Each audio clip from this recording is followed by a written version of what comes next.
We've still got plenty of racing left this season, but already plans are in place for the 2019-2020 season. Here's what we've got coming up on this edition of HK Direct. And we're going to be looking at the licensing committee announcements as to who will be riding in Hong Kong next season. I'm Edward Sadler, he's Graham Cunningham, and Graham, it's been a big news day here in Hong Kong racing. Certainly has, Edward. Pleasure to be here, as always. Very significant day for some people coming in next season and one or two people who won't be here. Let's reveal who's in, who's out for season 2019-2020. These were the announcements from the licensing committee that came through on Thursday afternoon here in Hong Kong. And big news with Joe Moreira coming back as a club jockey full-time next season. Outside of that, for those given a full season licence, no real surprises? No mighty shocks. Remember this day last year when it was like a grenade had gone off. We had Brett Preble out of the door. We had Olivier Deleuze out of the door. Most of all, Joe Moreira. Joe is in great form at the moment, and next year he will be free to roam as a club jockey. And that makes him very dangerous. A number of riders coming in for shorter stints as well next season for 6 months and also up until the end of the year. Big news, Blake Shinn, Lyle Hewitson licensed up until February. Elder de Meyer, Neil Carron get to stay. Regan Bayliss is here with Alberto Santa till the end of the year. The name that's missing, no Man Harvey. Yeah, Martin has had a busy time. He's had 4 winners. It's just gone against him this time, but he's young enough to come back. If he has a good trot back in Europe, you never know. But the big news is clearly for the high-profile arrivals, Blake Shinn and Lyle Hewitson.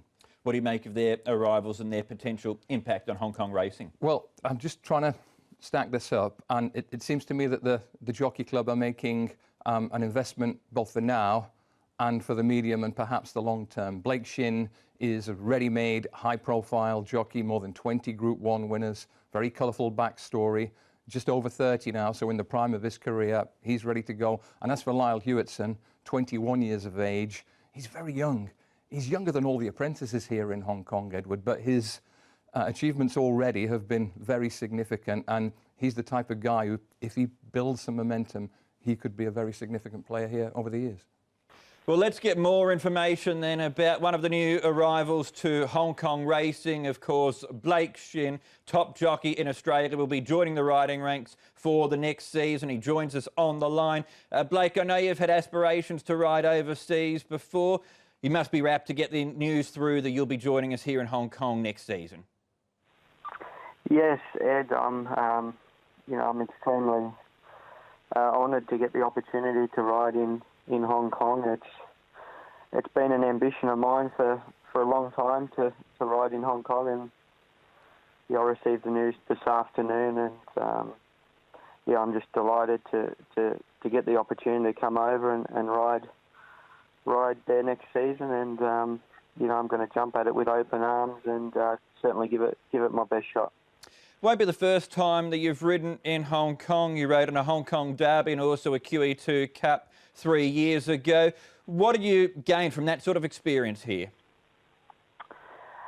Look, I took a little bit away from that experience. It was, I've been to Hong Kong twice and rode track work there for a week and had a little bit of a feel for the place. It's certainly, a tough place to ride for a jockey. It's the best of the best, and there's no hiding there. It's an elite racing place, and as I said, it's the best place to ride for a rider and test yourself, and I want to be there. You've tested yourself in Sydney for much of your career, such a strong jurisdiction as far as the riders there are concerned. What are your thoughts on testing yourself, though, on a weekly basis, a bi-weekly basis, up against the likes of Joe Moreira and Zach Purton? It's probably at perfect time. I'm 31 years old, and I feel I'm starting to hit the peak of my riding. It's at an age where you can cope with the pressures of riding at, the level that you need to be competing week in, week out that Hong Kong, requires. It's certainly a high pressure environment. It's you've got to be at the top of your game week in, week out, and I feel that my riding in Australia has been consistently good for a number of years now, and I feel that you need to be at that level to ride in Hong Kong, and I think you need to have a little bit of a business side of a brain to be delegating with owners and trainers and trying to negotiate rides and whatnot. And I think I'm quite good at that. But look, I know it's going to be a tough challenge, and we'll just see if I'm up to it. You've been able to overcome tough challenges, though, Blake. The last 12 months have been pretty up and down for you. You had a bad fall at the barrier trials at Randwick in August. Just take us through your last 12 months. Hasn't been an easy 12 months for me, that's for sure. I broke my neck in August, and it was a pretty arduous time to get back. I had to put in the hard yards to get back, but as you say, I'm not one for shying away from a challenge and putting in the work to get back on top of things. And we put in the work and we've come back, and it's the rewards are there for the people that put in the work, and I'm just rapt to be back doing what I love, and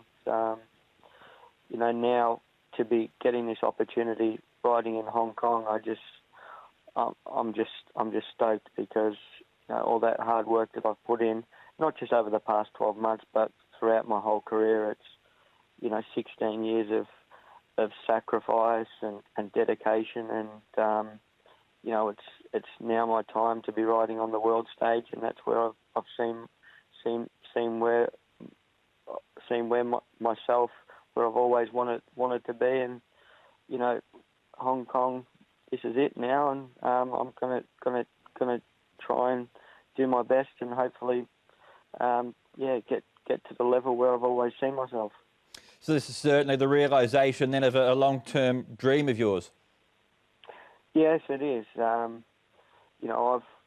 I've aspired, to try and be like a Darren Bevan or a Frankie Dettori or a Mike Smith, and I've worked my absolute butt off to try and get to that level. And who knows, I may not ever get to that, but I've always tried to, work to aspire to be like the likes of those guys and riders like Maria and Purton. I don't feel that I'm at their level just yet, but I'll continually work hard to try and get there.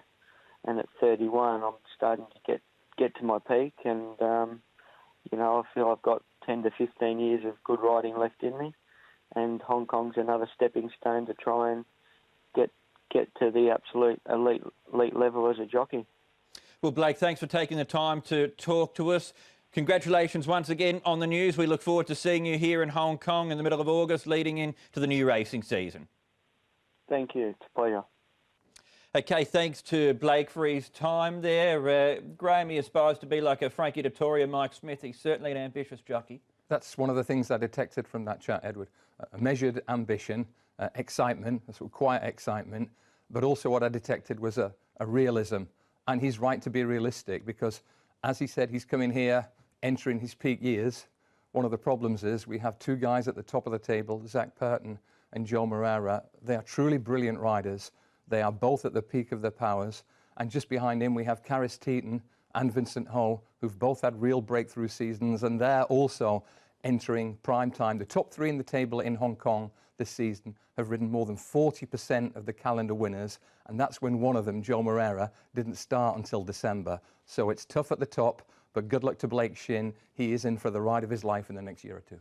So we've just spoken to one of the new jockeys coming to Hong Kong next season. The other's Lyle Hewitson. As you said before, he's a young jockey, but he's achieved a lot in a short space of time. Yeah, you try to do your due diligence on young guys who you don't know very well. I've spoken to people whose judgment I respect enormously.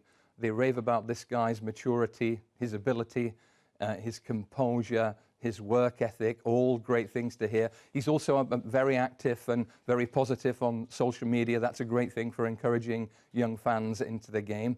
But the key number for him is 21. He's 21 years of age. He comes from a really great pedigree. His dad was a good jockey. He comes from the South African Apprentice Academy that's produced legendary figures like Douglas White, etc. So he has a huge amount in his favour. And if he can get some momentum early on, we know about Hong Kong. Talent is essential. Contacts and opportunities are absolutely vital. If he can blend the talent with the opportunities, then there could be something really good in store for him. Well, as you say, the magic number is 21, yet he's already been the champion jockey in South Africa before and could potentially be that again this season. Well, he took over as the first apprentice to win the South African jockey's title from a guy called Michael Mouse Roberts. That was way back in '73. Now, I remember Michael Roberts as a top quality jockey winning the championship back in the UK. So if he has a career that's on a par with Michael Mouse Roberts, then he has got loads to look forward to. Let's talk about some of the other implications from today's news. Joe Moreira comes back as a club jockey on a full-time basis. It's been fairly one-way traffic this season with Zach Purton out in front, but has he got a bit of competition on his hands next season? It's a spellbinding prospect for next season because Zach Purton has had a Hall of Fame season in every respect, style, quantity, quality. But Joe only arrived in December. Joe has been tied to golden handcuffs, don't get me wrong, the John Size job. But when Joe Moreira is free to roam, with that weight advantage he has, it could be a tremendous battle between the two next season. And we've also got Teton nudging them up, Vincent Ho having a great season, two high-profile new arrivals. So it looks very rosy in that respect. But Purton and Moreira could go hell for leather next season, that's for sure. As for those licensed until February as well too, Elder Meyer hasn't been here for too long. He gets an opportunity to continue his stay in Hong Kong. Neil Callan probably hasn't had the best of seasons or best of couple of seasons, but again, he gets an opportunity to, I guess, rebound into next season. And rightly so. Neil Callan's got credit in the bank in more ways than one in Hong Kong. He's very popular with punters. He's had many a good season before this fairly quiet one, and he is certainly young enough, fit enough, and hungry enough to bounce back. Regan Bayless and Alberto Sanna will be here until at least the end of 2019. Yeah, potentially a bad break for Regan last night with a bump at the stalls. Not sure about the extent of that injury, but a good break today. He's been thrown a lifeline. Alberto Sanna has been very unlucky with injuries. He has to, it's a terrible pun actually, to hit the ground running at the start of the next season and really get some wins on the board, perhaps for a new trainer in Douglas White maybe. Well, he is the new trainer. We had no real news as far as the trainers were concerned from the Thursday licensing committee meeting because we'd heard it earlier on in the year. Overall, with White entering the trainers' fray, Moreira's back, Shinn, Hewitson, it's going to be a fascinating season. It is, and who's Douglas going to use as his main jockey? You have to think he's going to go to the big two. But Douglas White, you can never bet on a trainer really making the grade right away. But if there's one man you would be very confident about, it's him. So that it's a very significant news day today. Perhaps not the drama of 12 months ago, but loads of news lines to prompt discussion among racing fans. So much to talk about then in season 2019-2020. We're still wrapping up season 2018-2019 though, and the next meeting comes up on Saturday at Sha Tin, where we've got 10 races on the program. The trophy event is the Hong Kong Riding for the Disabled Association Cup, which is race 6. If you go to the website on Friday night, you'll be able to get a full preview of the meeting with Andrew Lejeune, Paul Larry and Brett Davis. And as always, follow the latest news through Twitter at HKJC_racing. We've still got a bit more jockeys news to touch on though before we leave you on this edition of HK Direct. And it's Olivier Deleuze who took to Twitter through the week, Graham, to announce after over 30 years as a jockey, he's hanging up the boots. Yeah, fairly understated tweet to announce his retirement, but absolutely nothing understated about Olivier Deleuze's career. He was riding Group 1 winners in Europe back in the early 90s, 94 Green Tune for Cricket Head. Big-time rider in Europe for over a decade, big-time rider in Hong Kong for a similar period. And not so much the hard facts of the Group 1s and the big races, the style with which he lived his life in and out of the saddle. I can't think of another rider who could carry off white trousers and a cravat. He did it just like that. I'm sure you could. I'm sure I couldn't, but it's a fantastic positive story. He's had a long, wonderful career, 25 years at or close to the top of his profession, both in Europe and Hong Kong. There aren't many who can boast that. 571 wins in Hong Kong across 17 seasons. So we wish Olivier all the best in his retirement. And we're going to leave you with one of his finest moments in the saddle here in Hong Kong, guiding Good Barbar to a third straight victory in the 2009 Hong Kong Mile. Racing to win, makes a mid-race move, and Bowman goes after the leaders. Then came Alexandros. Happy Zero pulls out. Good Barbar pulls out with him. We're in for a great finish. Able One heads off Egyptian Ra. Here's Happy Zero lengthening. Good Barbar's trying to go with him. Fellowship's there, 3 off the fence. Egyptian Ra, Fellowship. Happy Zero drives at them, and Good Barbar. Will this be history? Yes! Good Barbar swamps them. There's 3 in a row.